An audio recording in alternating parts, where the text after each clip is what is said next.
Audio book by কেয়া থেকে আজ আপনারা শুনবেন হুমায়ুন আহমেদের লেখা অন্নভুবনের দ্বিতীয় পার্ট। সারাটা দিন তিনি ছাদে কাটালো। একবার এ মাথায় যাচ্ছে আর একবার ও মাথায়, মাঝে মাঝে বিড়বিড় করে নিজের মনে কথা বলছে এবং হাসছে। শীতের দিনের রোদ দুপুরের দিকে খুব বেড়ে যায়, সারা গা চিরচির করে, কিন্তু মেয়েটি নির্বিকার, হাঁটছে তো হাঁটছেই। রহিমা দুপুরে ছাদে এসে ভয়ে ভয়ে বলছিল, ভাত দিছি, খেতে আসেন। তিন্নি কোনো কথা বলেনি। রহিমা খানিকক্ষণ দাঁড়িয়ে থেকে চলে গেছে। তিন্নি বুঝতে পারছে সিঁড়ি দিয়ে নামার সময় রহিমা মনে মনে বলছে, পিশাচ পিশাচ, মানুষ না পিশাচ। তিন্নির খানিকটা রাগ লাগছিল, কিন্তু সে সামলে নিল।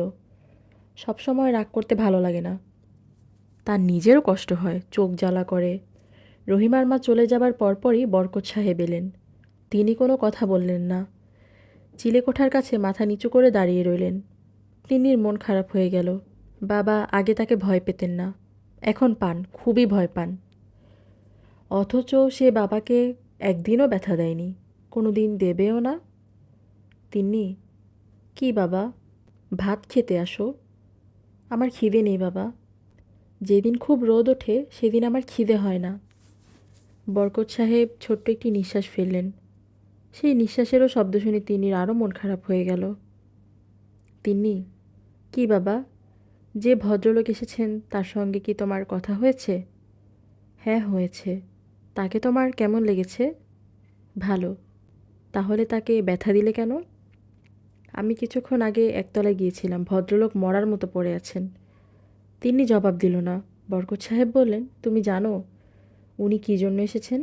জানি, উনি আমাকে বলেছেন তুমি লক্ষ্মী মেয়ের মতো তোমার যত কথা আছে সব ওনাকে বলবে, কিছুই লুকাবে না। আচ্ছা, তোমার স্বপ্নের কথাও বলবে। উনি বিশ্বাস করবেন না, হাসবেন। না, হাসবেন না। উনি একজন অত্যন্ত বুদ্ধিমান মানুষ, তোমার সব কথা উনি বুঝবেন। আমি যা বুঝতে পারিনি উনি তা পারবেন। তিন্নি বলল, উনি কি গাছের মতো জ্ঞানী? বরকত সাহেব মৃদুস্বরে বললেন, তোমার গাছের ব্যাপারটা আমি জানি না তিন্নি, কাজেই বলতে পারছি না গাছের মতো জ্ঞানী কি না। আমার ধারণা গাছের জীবন থাকলেও তা খুব নিম্ন পর্যায়ের, জ্ঞান বৃদ্ধির ব্যাপারটা সেখানে নেই। বাবা, বলো মা, আমার স্বপ্নের ব্যাপারটা কি আজই ওনাকে বলবো? না, আজ না বললেও হবে, কাল বলো। আজ ভদ্রলোক ঘুমোচ্ছেন, আমার মনে হয় সারাদিনই ঘুমোবেন। তুমি ব্যথা দেবার পর তিনি অসুস্থ হয়ে পড়েছেন। তিনি লজ্জিত হলো, কিছু বলল না। বরকত সাহেব বললেন, তুমি কি ছাদেই থাকবে? হ্যাঁ, তুমি যাও, ভাত খাও। বরকত সাহেব নেমে গেলেন। তিনি ছাদের এ মাথা থেকে ও মাথা পর্যন্ত আবার হাঁটতে শুরু করলো। সে নেমে এলো সন্ধ্যাবেলায়। তার গা ঝিমঝিম করছে, হাত পা কাঁপছে। আজ সে আবার স্বপ্ন দেখবে, এসব লক্ষণ তার এখন চেনা হয়ে গেছে। তার ভয় করতে শুরু করলো। তার ভয় ভয় করতে লাগলো। স্বপ্ন এত বাজে ব্যাপার, এত কষ্টের। ঘুমোবার আগে তিনি এক বাটি দুধ খেলো। রহিমা কমলা এনেছিল খোসা ছাড়িয়ে, তার দুটি কোয়া মুখে দিল। রহিমা বলল, আমি এই ঘরে ঘুমাইব আপা? তিন্নি কড়া গলায় বলল, না। রহিমা প্রতি রাতেই এই কথা বলে, প্রতি রাতেই তিনি একই উত্তর দেয়। একা থাকা তার অভ্যাস হয়ে গেছে, অথচ কেউ সেটা বুঝতে চায় না। বাবাও মাঝে মাঝে এসে বলে, তুমি কি আমার সঙ্গে ঘুমোবে মা?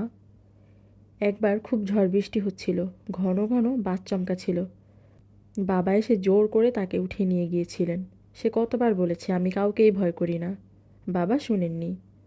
বাবা মারা কোনো কথা শুনতে চায় না। মার কথা অবশ্য বলতে পারি না, কারণ মার কথা তার কিছুই মনে নেই। শুধু মনে আছে মাথা ভর্তি একটি গোলগাল মুখ তার মুখের ওপর ঝুঁকে আছে। তিনি ভাবতে লাগলো, মা বেঁচে থাকলে এখন কি করতো? তাকে নিয়ে খুব সমস্যায় পড়ে যেত। হয়তো রোজ রাতে তার সঙ্গে ঘুমোতো, কান্নাকাটি করতো। আচ্ছা, সে এরকম হলো কেন? সে অন্য সব মেয়েদের মতো হলো না কেন? রহিমা এখনও দাঁড়িয়ে আছে, সরাসরি তিন্নির দিকে তাকাচ্ছে না, কিন্তু মনে মনে চাচ্ছে তাড়াতাড়ি এ ঘর থেকে চলে যেতে। তিনি ভেবে পেল না সে চলে যেতে চাচ্ছে, সে চলে না গিয়ে দাঁড়িয়ে আছে কেন। রহিমা, জি আপা। তুমি আজ সকালে আমাকে পিশাচ ডাকছিলে কেন? রহিমার মুখ সাদা হয়ে গেল। দেখতে দেখতে তার কপালে বিন্দু বিন্দু ঘাম জমল। পিশাচরা কি করে রহিমা? রহিমা তার জবাব দিল না। তার পানির পিপাসা পেয়ে গেছে, বুক শুকিয়ে কাঠ। আর কোনো দিন আমাকে পিশাচ ডাকবে না। জি আচ্ছা, এখন যাও। আজ বোধহয় স্বপ্নটা সে দেখবেই। বিছানায় শোয়া মাত্র চোখ জড়িয়ে আসছে ঘুমে। অনেকবার চেষ্টা করেও চোখ মেলে তাকানো যাচ্ছে না। ঘরের বাতাস হঠাৎ যেন অনেকখানি ঠান্ডা হয়ে গেছে। ঝুনঝুন শব্দ হচ্ছে দূরে। এই দূর অনেকখানি দূর, গ্রহ নক্ষত্র ছাড়িয়ে দূরে, আরও দূরে। তিন্নি ছটফট করতে লাগলো। সে ঘুমোতে চায় না, জেগে থাকতে চায়। কিন্তু ওরা তাকে জেগে থাকতে দেবে না, ঘুম পাড়িয়ে দেবে এবং ঘুম পাড়িয়ে অদ্ভুত সব স্বপ্ন দেখাবে। তিন্নি সেই রাতে যে স্বপ্ন দেখলো তা অনেকটা এরকম। একটি বিশাল মাঠে সে দাঁড়িয়ে আছে। যতদূর দৃষ্টি যায় শুধু গাছ আর গাছ, বিশাল মহীরুহ। ওইসব গাছের মাথা যেন আকাশে স্পর্শ করছে। গাছগুলিও অদ্ভুত, লতানো ডাল, কিছু কিছু ডাল আবার বেনি পাকানো। তাদের গায়ের রং সবুজ নয়, হলুদের সঙ্গে মেশানো, হালকা লাল। এইসব গাছ একসঙ্গে হঠাৎ কথা বলে উঠছে, নিজেদের মধ্যে কথা, আবার কথা বন্ধ করে দিচ্ছে। তখন চারদিক শুনশান নীরবতা। শোনা যাচ্ছে শুধু বাতাসের শব্দ, ঝড়ের মতো শব্দে বাতাস বইছে, আবার সেই শব্দ থেমে যাচ্ছে। তখন কথা বলছে গাছেরা, কত অদ্ভুত বিষয় নিয়ে কত অদ্ভুত কথা। তার প্রায় কিছুই তিন্নি বুঝতে পারছে না। একসময় সমস্ত কথাবার্তা থেমে গেল। তিন্নি বুঝতে পারল সবকটি গাছ লক্ষ্য করছে তাকে। তাদের মধ্যে একজন বলল, কেমন আছো ছোট্ট মেয়ে? ভালো। ভয় পাচ্ছ কেন তুমি? আমি ভয় পাচ্ছি না, অল্প অল্প পাচ্ছ। কোনো ভয় নেই। কোনো ভয় নেই? বলার সঙ্গে সঙ্গে সবকটি গাছ একত্রে বলতে লাগলো, ভয় নেই, কোনো ভয় নেই। ভয়াবহ শব্দ, কানে তালা লেগে যাবার মতো অবস্থা। তিন্নি তখন কেঁদে ফেলল। তার কান্নার সঙ্গে সঙ্গে সমস্ত শব্দ থেমে গেল। কথা বলল শুধু একটি গাছ, ছোট মেয়ে তিন্নি। কি কাঁদছ কেন? জানি না কেন আমার কান্না পাচ্ছে। ভয় লাগছে? হ্যাঁ, কোনো ভয় নেই, তোমাকে ঘুম পাড়িয়ে দিচ্ছি। কথা শেষ হবার সঙ্গে আলো কমে এলো। সবকটি গাছ একত্রে মাথা দুলিয়ে কী সব গান করতে লাগলো। এই গানে মনে অদ্ভুত একরকম আনন্দ হয়। শুধু মনে হয় কত সুখ চারিদিকে। শুধু বেঁচে থাকতে ইচ্ছে করে, আনন্দ করতে ইচ্ছে করে। ঘুম আসছে ছোট মেয়ে তিন্নি? আসছে। তাহলে ঘুমাও। আমাদের গান তোমার ভালো লাগছে? লাগছে? খুব ভালো? হ্যাঁ, খুব ভালো। গাঢ় ঘুমে তিন্নির চোখ জড়িয়ে এলো। স্বপ্ন শেষ হয়েছে, কিন্তু শেষ হয়েও যেন হয়নি। তার রেশ লেগে আছে তিন্নির চোখ মুখে। মিসির আলি সারাদিন ঘুমোলেন। দুপুরে একবার ঘুম ভেঙেছিল, মাথায় অসহ্য যন্ত্রণা। তিনি পরপর 2 গ্লাস ঠান্ডা পানি খেয়ে আবার বিছানায় গড়িয়ে পড়লেন। যখন জাগলেন তখন বেশ রাত। বিছানার পাশে উদ্বিগ্ন মুখে বরকত সাহেব দাঁড়িয়ে আছেন। একজন বেটে মতো লোক আছে, নিশ্চয়ই ডাক্তার। দরজার পাশে চোখ বড় বড় করে দাঁড়িয়ে আছে নাজিম। বোঝাই যাচ্ছে সে বেশ ভয় পেয়েছে। বরকত সাহেব বললেন, এখন কেমন লাগছে? ভালো। মিসির আলি উঠতে চেষ্টা করলেন। ডাক্তার সাহেব বললেন, নড়াচড়া করবেন না, চুপ করে শুয়ে থাকুন, আপনার ব্লাড প্রেশার অ্যাবনর্মালি হাই। তিনি কিছু বললেন না। নিজেকে খাপ খাইয়ে নিতে তার সময় লাগছে। ঘুম ঘুম ভাবটা ঠিক কাটছে না। ডাক্তার সাহেব বললেন, হাই প্রেশারে কতদিন ধরে ভুগছেন? প্রেশার ছিল না, হঠাৎ করে হয়েছে। যে জিনিস হঠাৎ আসে তা হঠাৎ যায়। কি বলেন? না না, খুব সাবধান থাকবেন। আমি তো ভয়ই পেয়ে গিয়েছিলাম। বরকত সাহেবকে বলছিলাম হাসপাতালে ট্রান্সফার করার জন্য। সত্যি করে বলুন, এখন বেটার লাগছে? লাগছে। আগের মতো খারাপ লাগছে না? ডাক্তার গম্ভীর ভঙ্গিতে মাথা নাড়তে নাড়তে বললেন, হঠাৎ করে এরকম হাই প্রেশার হবার তো কথা নয়, খুব আনইউজুয়াল। তিনি এক গাদা ওষুধপত্র দিলেন। যাবার সময় বারবার বললেন, রেস্ট দরকার, কমপ্লিট রেস্ট। কিছু খাওয়া দাওয়া করে শুয়ে পড়ুন। একটা ঘুমের ওষুধ দিয়েছি, খেয়ে টানা ঘুম দিন। ভোরে এসে আমি আবার প্রেশার মাপব। বরকত সাহেব বললেন, আপনি তো সারাদিন কিছু খাননি। এখন খাবো। গোসল সেরে খেতে বসবো। প্রচণ্ড খিদে পেয়েছে। আপনি কি দয়া করে খাবারটা আমার ঘরে পাঠাবার ব্যবস্থা করবেন?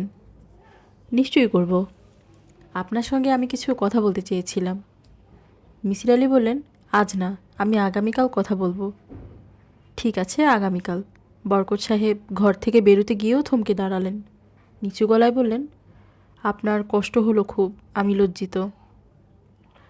আপনার লজ্জিত হবার কিছুই নেই, আপনি এ নিয়ে ভাববেন না। দীর্ঘ স্নানের পর মিসির সাহেবের বেশ ভালোই লাগলো। ক্লান্তি ভাব নেই, মাথায় সূক্ষ্ম যন্ত্রণা আছে, তবে তা সহনীয়। এবং এখন মনে হচ্ছে গরম এক কাপ চা খেলে সেরে যাবে। খাবার নিয়ে এলো নাজিম। মিসির আলি লক্ষ্য করলেন নাজিম তাকে বারবার আর চোখে দেখছে। তার চোখে সীমাহীন কৌতূহল, সম্ভবত সে কিছু বলতে চায়, সাহস পাচ্ছে না। মিসির আলি ভারী গলায় ডাকলেন, নাজিম। জি স্যার। তুমি কেমন আছো? জি স্যার, ভালো। তিনি তোমাকে কখনো মাথা ব্যথা দেয়নি?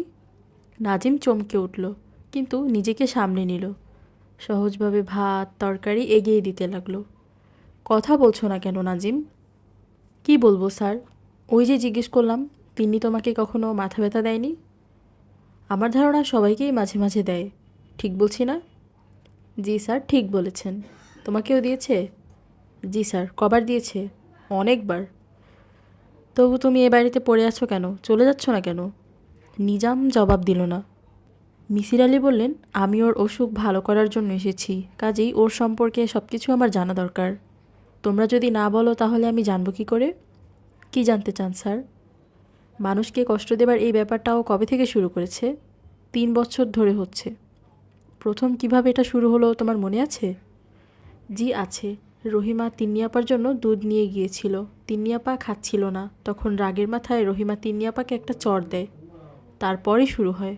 রহিমা চিৎকার করতে থাকে, গড়াগড়ি করতে থাকে, ভয়ঙ্কর কষ্ট পায়। রহিমা কি এখনও এ বাড়িতে কাজ করে? জি। এরকম কষ্ট কি সে আরও পেয়েছে? জি স্যার। তবু সে এ বাড়িতে পড়ে আছে, চলে যায় না কেন? নিজাম জবাব দিল না। মিসির আলি লক্ষ্য করলেন এই প্রশ্নের জবাব নিজাম এড়িয়ে যাচ্ছে। এত কষ্টের পরও কাজের মানুষগুলি এখানেই আছে, তার কি কারণ হতে পারে?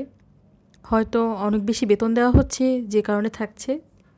কিন্তু এটা বলতে কোনো আপত্তি থাকার কথা নয়। তুমি বেতন কত পাও নাজিম? জি, মাসে 150 টাকা আর কাপড় চোপড়। মিসির আলির মনে হলো এটা এমন কোনো বেশি বেতন নয়।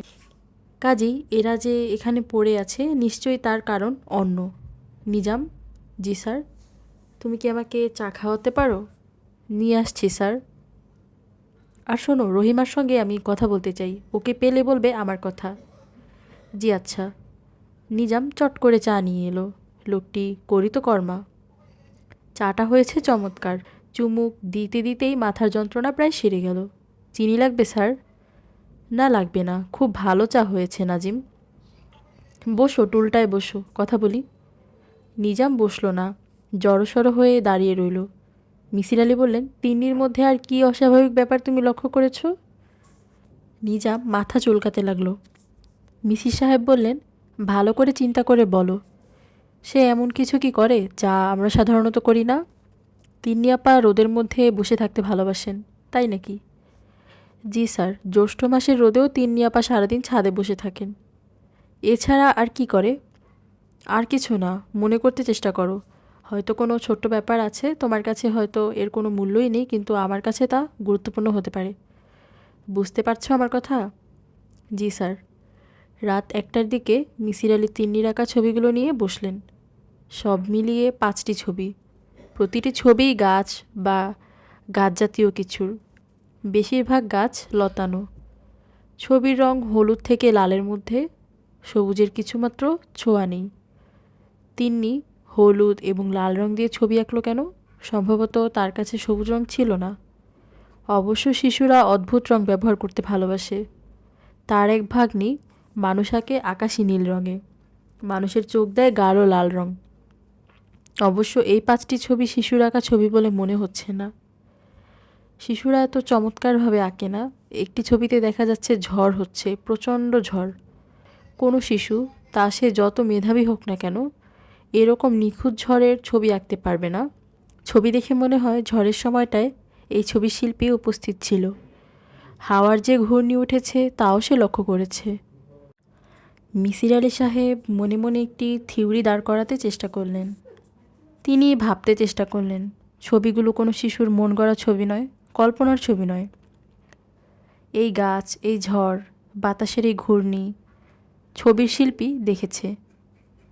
যদি তাই নয়, তাহলে এই গাছগুলি কি পৃথিবীর গাছে সবুজ রং থাকবে, ছায়াতে জন্মানো কিছু কিছু হলুদ গাছ তিনি দেখেছেন, কিন্তু এরকম কড়া সূর্যের আলোয় হলুদ গাছ তিনি দেখেছেন বলে মনে করতে পারলেন না। প্রতিটি ছবিতে দুটি সূর্য, গণগণে সূর্য। এর মানে কি? পৃথিবীর কোনো ছবিতে দুটি সূর্য থাকবে না।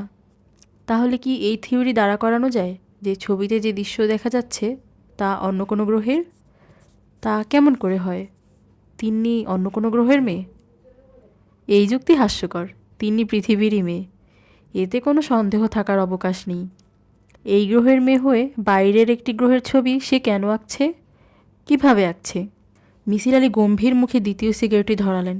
সব কেমন জট পাকিয়ে যাচ্ছে, এলোমেলো হয়ে যাচ্ছে, ছকে ফেলা যাচ্ছে না। তিনি সিগারেট টানতে টানতে বারান্দায় এসে দাঁড়ালেন এবং ভাবতে চেষ্টা করলেন। এইসব অল্প বয়সী একটি মেয়ের কল্পনার ছবি, এর বেশি কিছু নয়। মেয়েটির কল্পনা শক্তি খুব উচ্চ পর্যায়ের, যার জন্য সে এত চমৎকার ছবি আঁকতে পারছে। ভোরবেলায় তাকে জিজ্ঞেস করতে হবে। মিসির আলির ঠান্ডা লাগছে, হু হু করে বইছে উত্তরি হাওয়া, কিন্তু এই ঠান্ডায় দাঁড়িয়ে থাকতে বেশ ভালো লাগছে। চারদিক খুব চুপচাপ, আকাশে চাঁদ থাকায় চমৎকার জ্যোৎস্না হয়েছে। গাছের পাতায় ফাঁক দিয়ে জ্যোৎস্না ভেঙে ভেঙে পড়ছে। কি অপূর্ব একটি দৃশ্য! মিসির আলি নিজের অজান্তেই হাঁটতে হাঁটতে একটি ঝাঁকড়া জাম গাছের নিচে গিয়ে দাঁড়ালেন। ঠিক তখন অদ্ভুত একটা ব্যাপার হলো। তিনি স্পষ্ট শুনলেন, তিন্নি বলছে, কে আপনার ঘুম আসছে না? তিনি আশেপাশে কাউকেই দেখলেন না, দেখার কথাও নয়। এই নিশিরাত্রিতে তিন্নি নিশ্চয়ই নিচে নেমে আসেনি। তিনি বললেন, কে কে কথা বলল? মিসির আলি খিলখিল হাসির শব্দ শুনলেন। এর মানে কি? তিন্নির হাসি কোত্থেকে ভেসে আসছে? মিসির আলি বললেন, তুমি তিন্নি? হ্যাঁ। কোত্থেকে কথা বলছো? আপনি এত বুদ্ধিমান, অথচ কোত্থেকে কথা বলছি বুঝতে পারছেন না? না, বুঝতে পারছি না। তুমি কোথায়? আমি আমার ঘরেই আছি। কোথায় থাকবো? মিসির আলি একটা বড় ধরনের চমক পেলেন। মেয়েটি তার ঘর থেকেই কথা বলছে। সেই সব কথা তিনি পরিষ্কার শুনছেন। টেলিপ্যাথিক যোগাযোগ! অদ্ভুত তো। মেয়েটিও নিশ্চয়ই তার কথা শুনতে পাচ্ছে। মেয়েটির সঙ্গে কথা বলার জন্য নিশ্চয়ই চেঁচাতে হবে না। মনে মনে ভাবলেই তিন্নি বুঝবে। মিসির আলি কথা বলা শুরু করলেন। মিসির আলি, কেমন আছো তিন্নি? তিন্নি, ভালো। মিসির আলি, এখনও জেগে আছো? হ্যাঁ, আছি। কেন? আপনার মতো ঘুম আসছে না। রোজই জেগে থাকো? মাঝে মাঝে থাকি। তোমার ছবিগুলো বসে বসে দেখলাম। আমি জানি খুব সুন্দর হয়েছে, তাও জানি। এগুলি কোথাকার ছবি? বলবো না। কেন, বলতে অসুবিধা কি? বলতে ইচ্ছে হচ্ছে না। ছবিতে দেখলাম দুটি সূর্য। হ্যাঁ, দুটি। দুটি কেন? দুটি থাকলে আমি কি করব? একটি আঁকবো? কথাবার্তা এই পর্যন্তই। মিসির আলি অনেকক্ষণ দাঁড়িয়ে রইলেন, কিন্তু আর কোনো যোগাযোগ হলো না। তিনি বেশ কয়েকবার ডাকলেন, তিন্নি, তিন্নি। কোনো জবাব নেই। মিসির আলি নিজের বিছানায় ফিরে এলেন। ঘুম চলে গিয়েছে। শুয়ে থাকার কোনো মানে হয় না। তিনি আবার ছবি নিয়ে বসলেন। যদি নতুন কিছু বের হয়ে আসে। যে মাটির উপর গাছগুলি দাঁড়িয়ে আছে তার রং কি? আকাশের রং কি? গাছপালার ফাঁকে কোনো কীটপতঙ্গ আছে কি? যদি থাকে তাদের রং কি? আপনি এখনও জেগে আছেন? তিনি চমকে উঠলেন। তিনি আবার কথা বলা শুরু করেছে। হ্যাঁ, এখনও জেগে আছি। তোমার ছবি দেখছি। কেন দেখছেন? একবার দেখাও যা, 100 বার দেখাও তা। তুমি ঠিক বললেন না। প্রথমবার অনেক কিছু চোখে পড়ে না। আপনি ঘুমিয়ে পড়ুন। ঘুম আসছে না? আমি কিন্তু আপনাকে ঘুম পাড়িয়ে দিতে পারি। পারো নাকি? হ্যাঁ, পারি। দেব?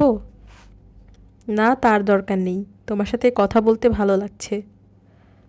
তাহলে কথা বলুন। আমার সঙ্গে তুমি যেভাবে কথা বলছো অন্যদের সঙ্গেও কি সেইভাবে কথা বলো? না। কেন বলো না? বলতে ইচ্ছে করে না। মিসির আলি চেষ্টা করতে লাগলেন আজে বাজে প্রশ্নের ফাঁকে ফাঁকে দু একটি জরুরি প্রশ্ন করে খবরাখবর বের করে আনার। কিন্তু মেয়েটি খুব সাবধানী। সে অনায়াসে ফাঁদ কেটে বেরিয়ে যাচ্ছে। তবুও এর মধ্যে একটি হচ্ছে, তিনি শুধু মানুষ নয়, পশুদের সঙ্গেও যেমন বিড়াল যোগাযোগ করতে পারে। মিসির আলি জিজ্ঞেস করলেন, বিড়াল তোমার কথা বুঝতে পারে? পারে। তুমি ওর কথা বুঝতে পারো? বিড়াল কোনো কথা বলে না, তবে সে যা ভাবে আমি তা বুঝতে পারি।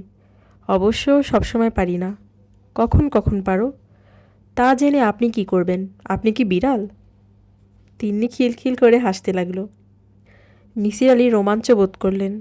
মেয়েটি নিজের ঘরে বসে হাসছে, অথচ তিনি কি স্পষ্ট শুনতে পাচ্ছেন। তিন্নি, বলুন। এই যে তুমি কথা বলছো আমি শুনছি। আচ্ছা, এ বাড়িতে অন্য যারা আছে তারা কি শুনছে? তারা শুনবে কিভাবে? আমি কি তাদের সঙ্গে কথা বলছি? তাও তো ঠিক। আচ্ছা ধরো, কাল ভোরে আমি যদি অনেক দূর চলে যাই, 3-4 মাইল দূরে কিংবা তার চেয়েও দূরে, তখনও কি তুমি আমার কথা শুনতে পারবে? তিন্নি বিরক্ত হয়ে বলল, আপনার সঙ্গে আর কথা বলতে ইচ্ছে করছে না, আমি আর কথা বলবো না। মিসির আলি বললেন, শুভরাত্রি তিন্নি। আর কোনো জবাব তিনি শুনতে পেলেন না। মাথার যন্ত্রণাটা আবার ফিরে এসেছে, শরীরটা হালকা লাগছে। মিসির আলি ডাক্তারের দিয়ে যাওয়া ঘুমের ট্যাবলেট খেয়ে ঘুমোতে গেলেন। ভালো ঘুম হলো না, আজে বাজে স্বপ্ন দেখলেন। বেশ কয়েকবার ঘুম ভেঙেও গেল। শীতের ভোরবেলায় ময়মনসিংহ শহর মিসির আলির বেশ ভালো লাগলো। তিনি অন্ধকার থাকতেই জেগে উঠেছেন, একটা উলের চাদর গায়ে দিয়ে শহর দেখতে বের হয়েছেন। আজ আর দারোয়ান তাকে বাধা দেয়নি, গেট খুলে দিয়েছে এবং হাসি মুখে বলেছে, এত সকালে কই যান? সম্ভবত বরকত সাহেব দারোয়ানকে কিছু বলেছেন। সব মফস্বল শহর দেখতে একরকম, তবু এই শহরটি ব্রহ্মপুত্র নদীর জন্যই বোধ হয় একটু আলাদা। কিংবা কে জানে, ভোরবেলার আলোর জন্য হয়তো এরকম লাগছে। মিসির আলি হেঁটে নদীর পাড়ে চলে গেলেন। নদী শুকিয়ে এতটুকু হয়েছে, চিনির মতো সাদা বালির চর পড়েছে। অদ্ভুত লাগছে দেখতে। মর্নিং ওয়ার্কে বের হয়েছে এরকম বেশ কয়েকটি দল পাওয়া গেল। সবাই বুড়োর দল। জীবনে শেষ প্রান্তে এসে হঠাৎ শরীরের জন্য তাদের মমতা জেগে উঠেছে। এই সব অপূর্ব দৃশ্য আরও কিছুদিন দেখতে হলে শরীরটাকে বাঁচিয়ে রাখতে হবে।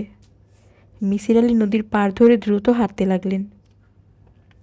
তাকে দেখে মনে হচ্ছে তার মনে কোনো উদ্দেশ্য আছে, তিনি কিছু একটা করতে চান, কিন্তু তার মনে কোনো গোপন উদ্দেশ্য ছিল না।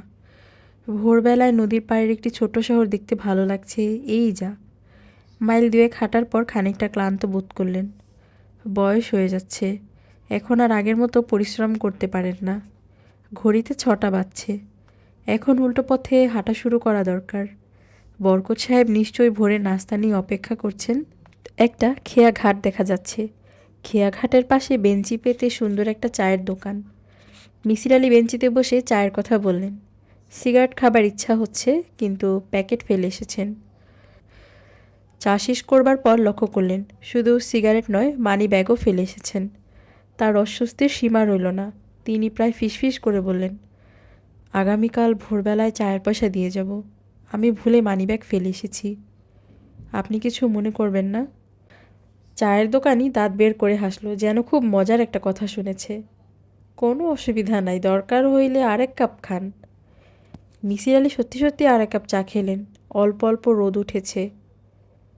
রোদে পা মেলে জ্বলন্ত উনুনের সামনে একটা হাত মেলে দিয়ে চা খেতে বেশ লাগছে। মিসির আলি হাসি মুখে বললেন, দোকান আপনার কেমন চলে? লোকজন তো দেখি না। দোকান চলে না, বিক্রি নাই, মানুষজন নাই, চা কে খাইব কন? ভালো জায়গায় গিয়ে দোকান করেন যেখানে লোকজন আছে। দাড়িওয়ালা লোকটি হাসি মুখে বলল, মনের টানে পইরা আছি, জায়গাটা বড় ভালো লাগে, মায়া পইরা গেছে, একবার পড়লে জাউন মুসিবত। মিসির আলি চমকে উঠলেন। এই বুড়োর কথায় একটা সূত্র পাওয়া যাচ্ছে। তিনি বুঝতে পারছেন কেন এত কষ্টের পরও নাজিম বা রহিমার মা এ বাড়িতে পড়ে আছেন। সেখানেও মায়া ব্যাপারটাই কাজ করছে। এই মায়া তৈরির ব্যাপারে তিন্নিরও নিশ্চয়ই একটি ভূমিকা আছে। মায়া জাগিয়ে রাখছে তিন্নি, কেউ তা বুঝতে পারছে না। মানুষের সমস্ত আবেগ এবং অনুভূতির কেন্দ্র মস্তিষ্ক।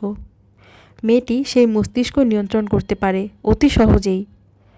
মিসির আলির মনে হলো এই মেয়েটি একই সঙ্গে দুটি কাজ করে, আশেপাশের লোকজনদের একটু দূরে সরিয়ে রাখে, আবার টেনে রাখে নিজের দিকে। মেয়েটি নিজের সব ক্ষমতাও সবাইকে দেখাচ্ছেন। যেমন ধরা যাক দূর থেকে কথোপকথনের ক্ষমতা। এর খবর এ বাড়ির অন্য কেউ জানে না। কিন্তু কেন জানে না? কেন এই মেয়েটি এইসব তথ্য গোপন রেখেছে? আবার পুরোপুরি গোপনও রাখছে না, তার কাছে প্রকাশ করেছে। কেন করেছে? আশঙ্কা কেন? এর উত্তর বের করতে হবে। একটির পর একটি তথ্যকে সাজাতে হবে, একটি ছকের মধ্যে ফেলতে হবে। মিসির আলি চিন্তিত বোধ করলেন। নিজের অজান্তেই আর এক কাপ চা চাইলেন। চায়ের দোকানে খুশি মনেই চা ছাকতে বসল। আমি কাল সকালেই দাম দিয়ে যাব। কোনো অসুবিধা নাই, 3 কাপ চায়ের লাগিন ফতুর হইতাম না। আমরা ময়মনসিংহ এর লোক, আমরার কইলজা বড়। নাম কি আপনার? রশিদ। আচ্ছা ভাই রশিদ, আপনার কাছে সিগারেট আছে? সিগারেট নেই, বিড়ি আছে, খাইবেন? দেন দেখি একটা। মিসির আলি চিন্তিত মুখে বিড়ি টানতে লাগলেন। বেলা বাড়ছে, তার খেয়াল নেই। অনেক কাজ পড়ে আছে সামনে, কাজ গুছাতে হবে। কিভাবে গুছাতে হবে তা পরিষ্কার বুঝতে পারছে না। এ বাড়ির প্রতিটি মানুষকে জেরা করতে হবে। এলোমেলো প্রশ্ন উত্তর নয়, সাজানো প্রশ্ন, সাজানো জেরা। তিন্নির মা সম্পর্কে খোঁজ নিতে হবে। ভদ্রমহিলার চিঠিপত্র, ডায়েরি এসব দেখতে হবে। ভালোভাবে জানতে হবে তিনি মেয়ে সম্পর্কে কী ভাবছেন। মায়েরা অনেক কিছু বুঝতে পারে। কি ভাবেন? মিসির আলি চমকে উঠে বললেন, কিছু ভাবি না ভাই। চায়ের জন্য ধন্যবাদ।